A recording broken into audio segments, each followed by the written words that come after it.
さあ、今回は銀行の融資編についてお話しします。僕たちっていうのは株式投資を主に行っているわけで、銀行から融資を受けるとか、不動産をやるっていうのはね、全然馴染みがないんですよ。で、コミュニティにこういうサムネイルにあるヒロさんっていうのは、2、3億円ぐらい持ってる人なんですよね。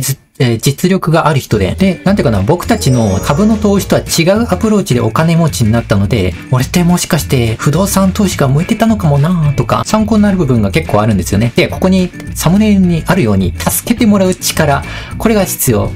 こっちゃっていうと、株式を投資したいから、ちょっとお金くれるって銀行に言えないじゃないですか。なんですけど、不動産に限って言うと、結論言うとね、お金貸してくれるんですよね。すごいよね。自分が儲けたいからちょっとお金貸してくれるって言うと、はい、わかりました、貸すよ、みたいな。もう、株をやってる人たちからするともう考えられない。それは、銀行に、金利が発生する利子を払うっていうメリットが向こう側にあるからやるんですよ。株でこちらはね、僕たちが儲かったところで、しょうがないじゃないですか。銀行にじゃああげるねとか関係ないので、安定金貸さんといけんよや、とか。で、お金持ちになる方法で、助けてもらう力っていうのは、サラリーマンとか、自分が稼いだお金で一人でやっていくぞって言って、そのサラリーマンで億万長者になった人っていうのはいないんですよね。やっぱりサラリーマンの社畜精神でお金持ちになった人はいない。で、不動産っていうのは会社経営にも近い。で、人をどんどん回していく。で、お金もどんどん回していく。お金と金っていうのは一緒みたいなもの。で、どんどん回していくと、なんていうかな、自分が働いて、儲けようって思っても、全然限界が来るわけなんだよね。株だってそう、自分が持ってるお金、資金以上のものは、投資できないはずなんですよ。はずなんだけど、不動産に限って言うと、なんか銀行から融資っていうのかな、援護射撃してもらえるっていう。で、その代わりに、銀行にもメリットがある。お客様としては、お客様だぞって威張っていったら、もう全然それはダメで、ね、どちらかというと、この金をもらう側なんで、銀行がお客様なんですよ。で、僕たちがその営業をかけていかないといけない。だから、やっぱり、身なりとか、しっかりと整える。なんでかっていうと、あなたと会うために、これだけの苦労、労力を込めて、身支度にこれだけの時間をかけてきたんだよ。つまり相手を尊敬しているんですよ。みたいな。で、これだけ僕は真面目にやってるんです。っていうのを相手に伝える必要があるんですよ。それで、いくら口が達者だったとしても、ね、身なりがなんか T シャツにサンダル履いてるみたいな、そういう人だったら、こいつ、絶対金持ちにならないよな、みたいな。僕でも思いますね。っていうのが、僕が本編を見た動画の感想です。みんなもね、本編を見て感想か、その本編を見て、要約を僕がやってるので、要約どっちが分かりやすかったかってコメントいただけると助かります。ね、なんか僕のファンじゃない人が先にコンテンツを見て、なんだつまらないって思って、あと僕好きな人も、あれこれみたいな感じになっているので、先に僕の順番的にコンテンツを入れました。はい。というわけで、本編行きましょう。それでは、どうぞ。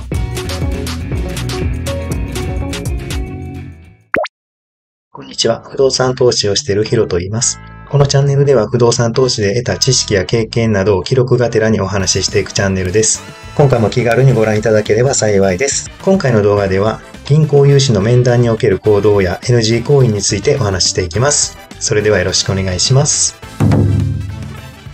銀行訪問時の服装や行動、心構えについて、はじめに銀行へ訪問するときはそれなりの服装で訪問しましょう。服装は内面を表すということもあるので、飛び抜けた個性を出さないようにしましょう。清潔感はもちろんのこと、髪型や言葉遣いにも気をつけましょう。担当者さんは必ず見ています。見た目だけで判断することはないのですが、汚れた靴やシャツ、過度なアクセサリーでは同じテーブルについてもらえません。服装や持ち物、言葉遣い、態度など、細かくチェック&メモしています。元銀行員だ。TPO に応じたそれなりの服装や持ち物ですね。それから行動や態度に関してですが、時折勘違いをなさっておられる方がおられますが、融資を出していただくために面談に行くのですが、どうも客やという態度で挑む方がおられますが、勘違いも甚だしいです。そんな気持ちで挑むのは間違いです。面接を受けに行くという気持ちや態度で挑みましょう。私は客やという気持ちや態度は言葉の端々に出ます。いくら言葉を見繕っても見透かされます。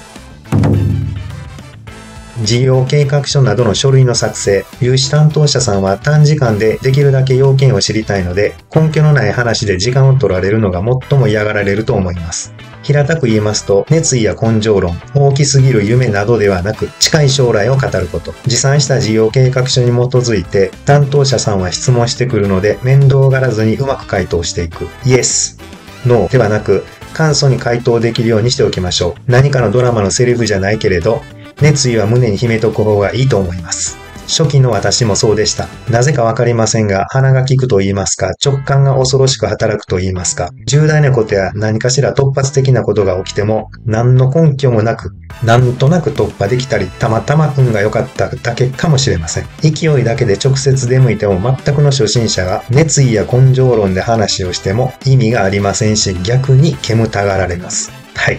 これは私が経験済みです。担当者さんに熱意が伝わったとしても、審査部ではそれが通りません。初期の私の不動産投資の基本は、築古物件でしたので、そんな話ばっかりするので、銀行融資が全く引けませんでした。なのでしばらくは現金買いで購入を進めていました。そこで実績を残して銀行融資引っ張ったると意気込んでも無駄なオンパレードでしたね。今となれば効率的に問題のある進め方だったと言わざるを得ません。熱意や根性など非論理的な話をしても銀行融資は引けません。事業計画書を作りましょう。皆様におかれましても私と同じような鉄を踏まないようにしてくださいね。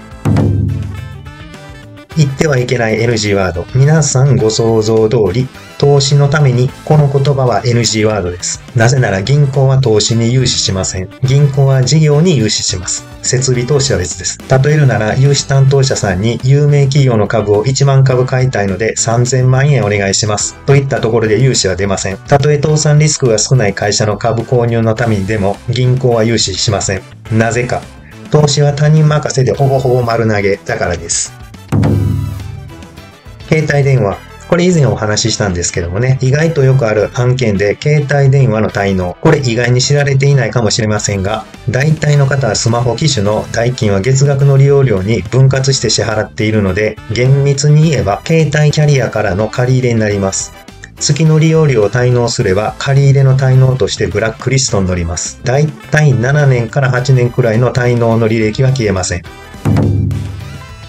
最後になりましたが、イレギュラー物件の続報です。動きがありました。連絡が取れなかった原因が判明しました。そのご入居さんは散歩の道中で倒れられ、そのまま入院となりました。その後、公的機関に連絡をして、いろいろとアポを取り、契約書及び本人確認ができる書類を持参を条件に可能な範囲で教えていただき、以前同居の関係者の方と連絡が取れたので、現状のお話をすることができました。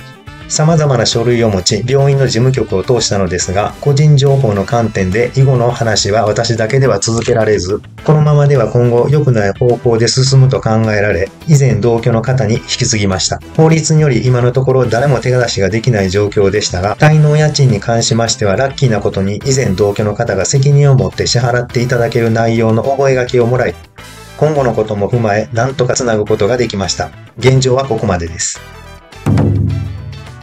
最後までご覧いただきありがとうございました。また次回もよろしくお願いします。不動産投資をしているヒロが、今回の動画で銀行融資の面談時の行動や NG 行為について話しています。銀行訪問時はきちんとした服装を心がけ、態度も大事で私は客だという気持ちを捨てるべきだと強調しています。事業計画書をしっかり作成し、熱意よりも論理的な説明が大事で、銀行は投資のためには NG と説明しています。携帯電話の滞納が意外に影響を与えることや、イレギュラー物件に関する最新の状況についても報告しています。次回もよろしくお願いします。